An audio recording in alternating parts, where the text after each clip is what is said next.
Dylan, I know you've been digging into this. Take us behind the scenes. What exactly happened? Well, the word capitulation comes to mind pretty quickly. Look, you laid out the timeline perfectly. The remark was made on Monday night. I know there's been a lot of debate online on social media about the nature of the remark. I can just tell you from my own reporting that even Disney executives don't necessarily think what Kimmel said was all that problematic. The decision that was made on Wednesday, as Jimmy Kimmel was preparing to do his show, as he was rehearsing for his show, came after Brendan Carr's interview there with Benny Johnson, and then after the pressure from Nexstar to preempt the show. So Disney can do whatever it wants, just the same way Paramount can cancel Stephen Colbert. Totally within their rights. But to do it amid FCC pressure, I think goes against the values that I think many Americans on both sides of the aisle have. I think many media figures, thought leaders, public intellectuals, whether you're on the far right or the far left, should not be celebrating this. Because at the end of the day, that sort of decision, that sort of capitulation to pressure from the government is the thing that could affect anyone. Lisa, let's just get it straight. What exactly is legal here? There are a lot of people who are saying that this is a violation of free speech. Is it a violation of free speech, legally speaking? Which part of it, right? The silencing of Jimmy Kimmel was done by his employer. He was taken off the air officially by his employer, not the FCC. There was no official action taken by the FCC. So if we're talking about legalities here, this is sort of what I would call an extra legal conversation, because this is about the pressure that's being brought to bear on Disney and ABC by Brendan Carr in his capacity as FCC chair, but understanding that what really could damage Disney and ABC here is not an official action by the FCC, which often will levy fines or other disciplinary action, but rather the threat to Nexstar, right? Nexstar being an owner of multiple ABC affiliates, but also engaged in a merger transaction right now and not wanting to lose the opportunity to push through that merger.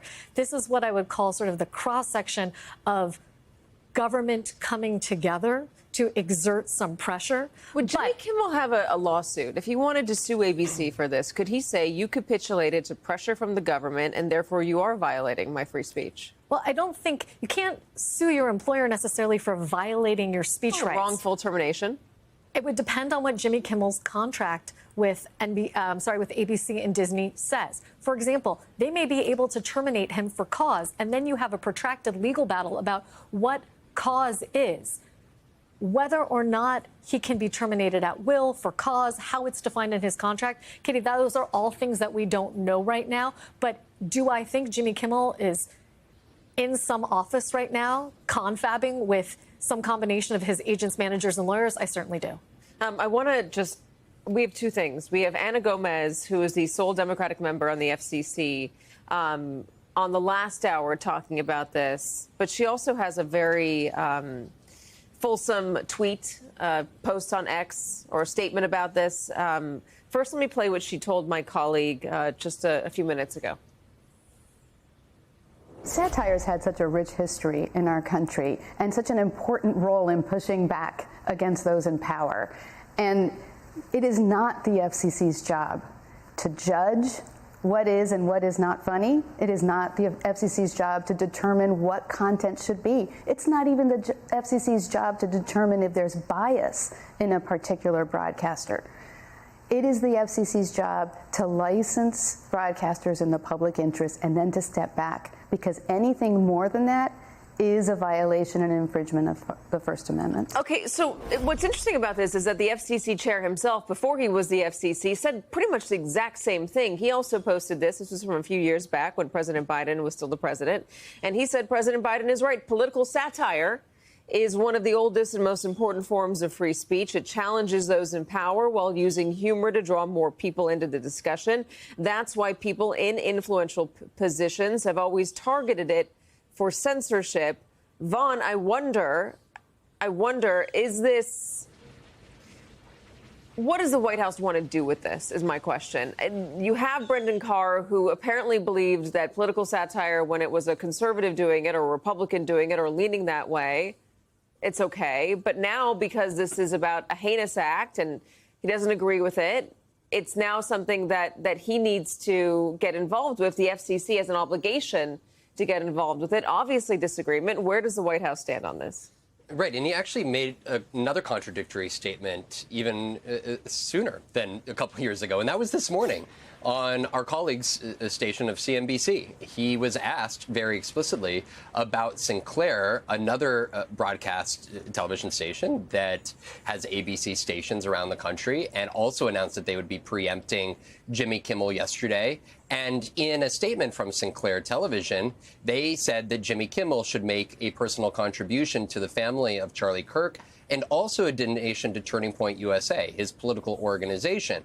When CNBC asked very specifically to Brendan Carr whether he thought that that was a reasonable request from Sinclair to Jimmy Kimmel, he suggested that he did. And so almost in a way, he directly undercutted his own argument that it is in the public interest to not have broadcast television stations be opining about their own political beliefs. And as for the White House, the president actually, Katie, literally about 10 minutes ago, right before we came on air, was aboard Air Force One returning here to the U.S. We don't have this on video yet, but we were able to hear the audio in which he was asked about Brendan Carr and his threats of fines and attempts to revoke broadcast licenses. And he said it is up to Brendan Carr who he seeks to pull the licenses of. Of course, there is a long process that the FCC would have to go through to try to do that, one that would also require a legal process in the courts. And so at this point in time, though,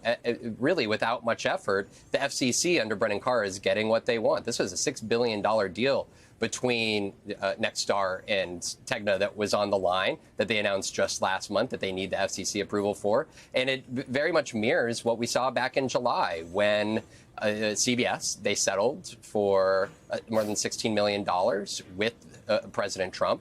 And then days later, they announced the cancellation of Colbert.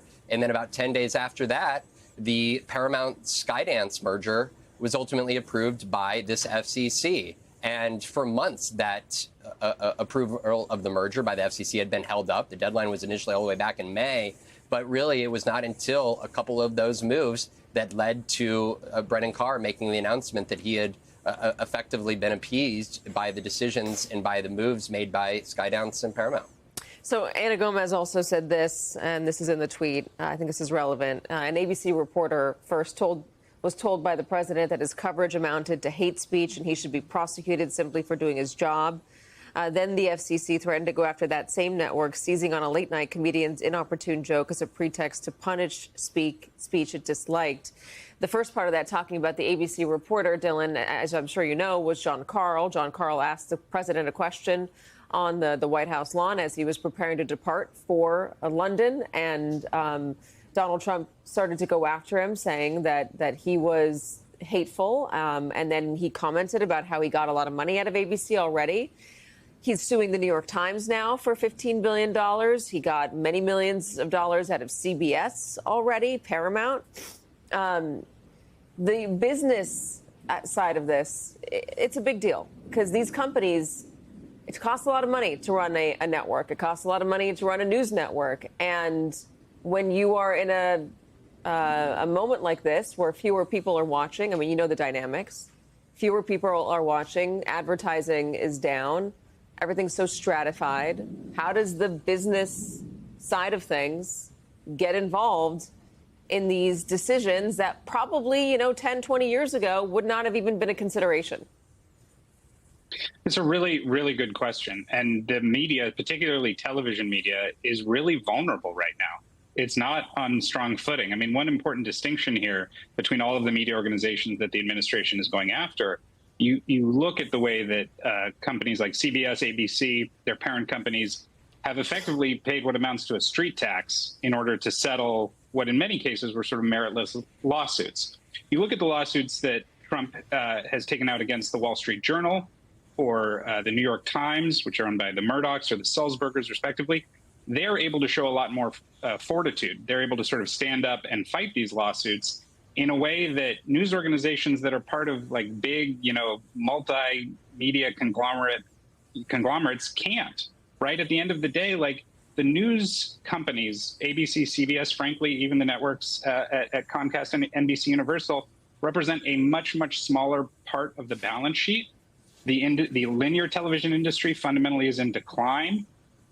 And that just puts them in a very vulnerable position. And I think at the end of the day, this strategy coming out of the White House, which is very much a sort of like carrots and sticks, leveraging the power of the government to try and punish media organizations, they're on the back foot. The media organizations are on the back foot. So what is coming down the line? That is why we're seeing this capitulation. Dylan, do you foresee a future where media or owners start to get more involved in the coverage, start to dictate the terms of coverage, start to say what we should be talking about? I say we broadly. I don't mean here at this particular network.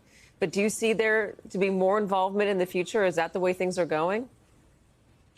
Sure, absolutely. And to some degree, that has always been the case more than I think people want to acknowledge, right? I mean, Rupert Murdoch could have Fox News be whatever he wanted Fox News to be, and he could have the Wall Street Journal be something different. If you look, like, let's just take the Skydance takeover of Paramount.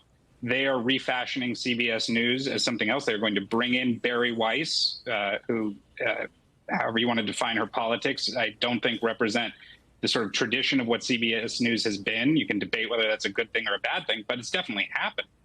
And at the end of the day, CBS News is going to shift to something that looks very different from the way we have historically thought about what CBS News is. And so, yes, look at Jeff Bezos at the Washington Post.